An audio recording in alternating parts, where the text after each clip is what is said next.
Hello, my dear friends, and welcome back to our channel, the space where we dive deep into fascinating topics, explore hidden truths, and spark meaningful conversations. If you haven't already, make sure to subscribe, hit that notification bell, and share this episode with your friends. Your support helps us keep going and brings more enriching episodes your way. Today's episode is going to be incredibly heartwarming and thought-provoking. We're stepping into the world of animals, especially the domestic ones, and even more precisely, the charming, mysterious, and endlessly lovable creature known as the cat. So grab a cup of tea or coffee, get comfortable, and let's begin. Elena, I have to say, every time I see a cat lounging on a windowsill or chasing a beam of light across the floor, I can't help but feel that they hold some secret wisdom. Why do you think cats are so adored around the world? That's such a poetic observation, James. Cats truly are fascinating. Their elegance, independence, and emotional sensitivity make them incredibly unique among domestic animals. Unlike dogs, who are expressive and loyal in obvious ways, cats require a deeper level of observation. When they trust you, it's like winning the affection of a very selective soul. That's exactly it. People often compare cats to other pets like dogs, rabbits, birds. But there's something mysteriously royal about a cat. Do you think their history plays a role in this? Absolutely. Historically, cats were revered, especially in ancient Egypt, where they were associated with protection, fertility, and even divinity. Killing a cat was a crime. Fast forward to today, cats still carry that aura of grace and autonomy. Unlike many other pets, they don't need to be walked, they groom themselves meticulously, and yet they form deep emotional bonds with their humans. It's amazing how they can be both aloof and affectionate. But what about cats living in the wild?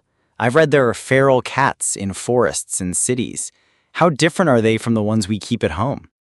The feral cats you're referring to are essentially domestic cats that have adapted to the wild.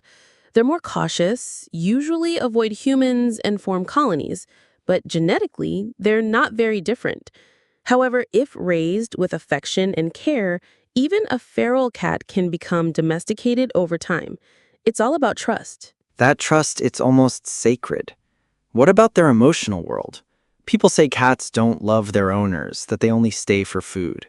But I've seen cats wait by doors, rub against legs, or even talk with their meows. Isn't that emotion? That's a widespread myth, and it's so unfair.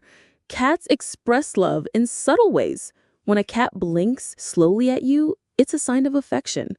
When it kneads your lap or sleeps on your chest, that's complete trust. Cats also follow their humans from room to room, not because of food, but because of attachment. The myth that cats are emotionless is just a misunderstanding of their language. What about health? Are cats prone to many diseases? Some people avoid pets because they're afraid of allergies or hygiene concerns. Good question. Cats are actually among the cleanest animals.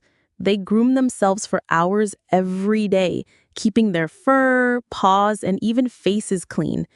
As for diseases, if properly vaccinated and cared for, a domestic cat poses no health threat.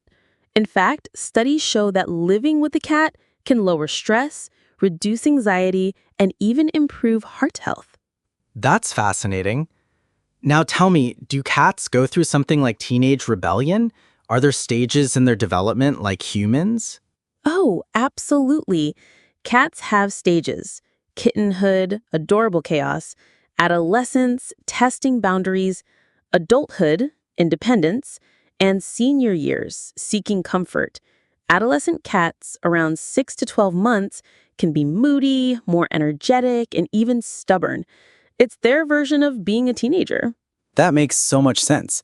And among all domestic animals, dogs, birds, fish, rabbits, cats still dominate the internet, the memes, and even literature. Why do you think cats have such a grip on human imagination? Cats embody mystery. They're graceful, unpredictable, and often symbolic of wisdom or secrecy. They've appeared in poetry, myths, and modern pop culture alike. People see parts of themselves in cats: the longing for independence, the need for calm, the beauty of stillness. That's why they remain such iconic pets. I've also noticed how different cat breeds have unique traits, like the Maine Coon's size, the Siamese's vocal nature, the Persian's elegance. Do you have a favorite breed? I adore the Norwegian forest cat. Majestic, fluffy, and built for cold climates. But honestly, every cat has its own personality regardless of breed. Even mixed breed cats have charm.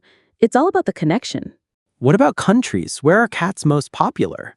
Well, Turkey and Japan have deep cultural love for cats. In Turkey, cats roam freely and are cared for by communities. In Japan, cats are symbols of luck and serenity. Just look at the Maneki Niko, beckoning cat. Even in Europe and the US, cat ownership is huge. They're everywhere, in homes, cafes, libraries, and even therapy centers. That's incredible. And finally, do you have a cat? Yes, her name is Lyra. She's independent, a little dramatic, but deeply loving. She curls beside me when I read and guards the door when I sleep. She's not just a pet, she's family.